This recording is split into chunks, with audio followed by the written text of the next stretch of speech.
Day 2. The group of survivors that lived in the warehouse that I seen yesterday went by the name of the Good Samaritans. They asked for our help over the radio last night. I went to go meet them and had to regretfully decline helping them find what they needed. This wasn't just my decision alone. Last night, all three of us talked about it and came to the conclusion that we are not in any shape to be helping anyone right now. We need to get our shit together before we even think about helping anyone else. I feel bad because all of them seemed like decent people. After chatting with them, I went down to the nearby shop fronts to go on a little scavenging run. I wanted to at least bring something back. I found several useful items and materials. I found a couple of hiking backpacks and a decent number of medical supplies.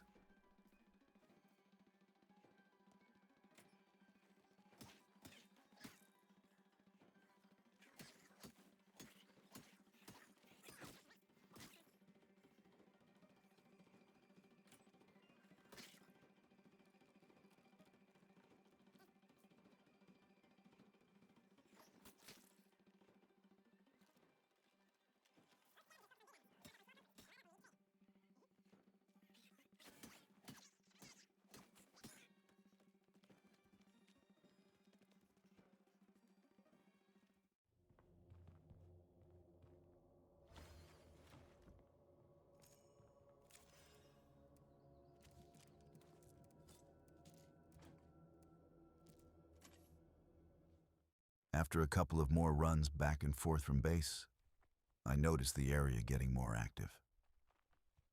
Admittedly, I was a little too cocky and decided to go for just one more run. Even till this day, that was one of the most dumbass decisions I have ever made. Shortly after getting back, I got surrounded by at least a dozen plague zombies, so I climbed up to the nearest rooftop and sat up there for what seemed to be hours. At that point, I was super exhausted and cold. Can you blame me? I had been up all night fighting zombies and running back and forth from base. I started to get impatient, so I climbed down and made a run for it.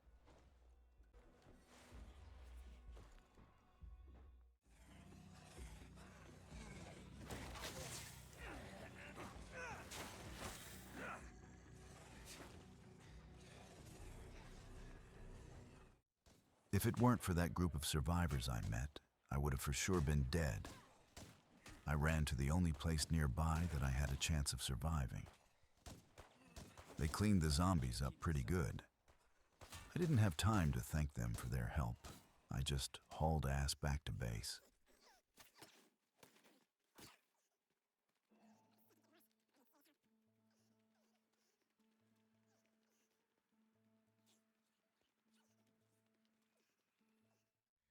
When I got back, I could see the panic and worry in George and Laurel's eyes. Laurel forced me onto one of our makeshift infirmary beds and demanded I rest before I could say anything. She rushed outside for what I could assume she wanted to find any way of making a cure. With George's amateur diagnosis, he guessed I would have 20 minutes max before I died, or worse turned. I've never been more scared, tired, and in that much pain in my life. I had cuts, gouges, bruises, and everything in between. Everything else after getting back was a haze. All I could go off of was George and Laurel's word. Apparently, while Laurel was gone, not only did she have to deal with finding samples for a cure, but she also had to deal with a thief. While I was asleep, someone stole our medical supplies that I had brought back earlier that day. Laurel didn't want to tell us what she did to get those meds back, but I knew something bad happened. She told me that she did what she had to do to get them back, that she didn't care what happened to her.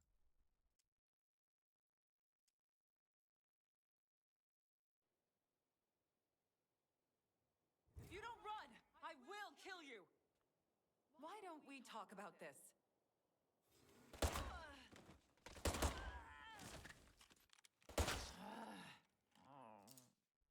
She said she wouldn't let us die due to the selfishness of someone else.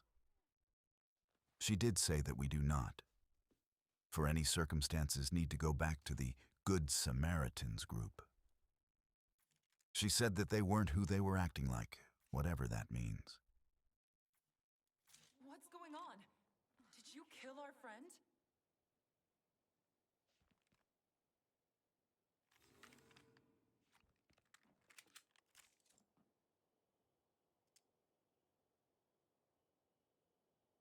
How about we agree to not fight for now? Feels good to take out the trash. They won't be bothering us anymore.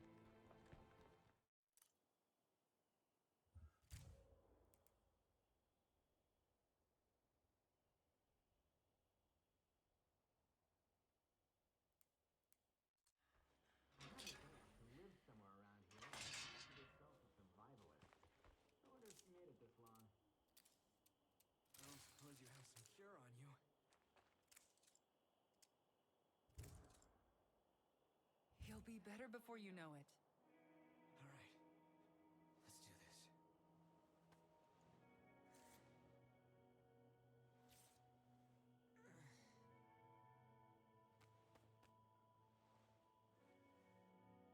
You guys can't get rid of me that easily. What's next?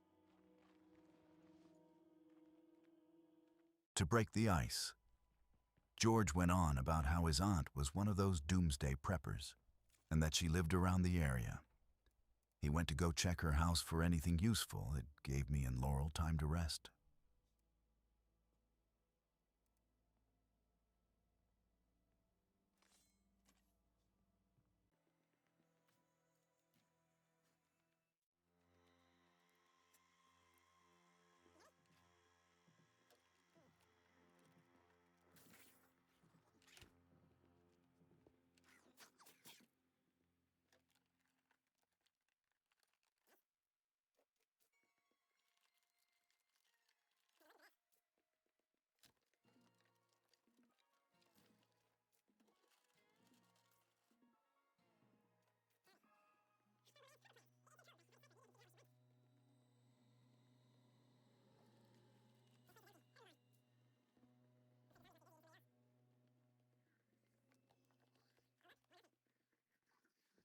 After half an hour, he came back, and we were all able to have our first true sigh of relief.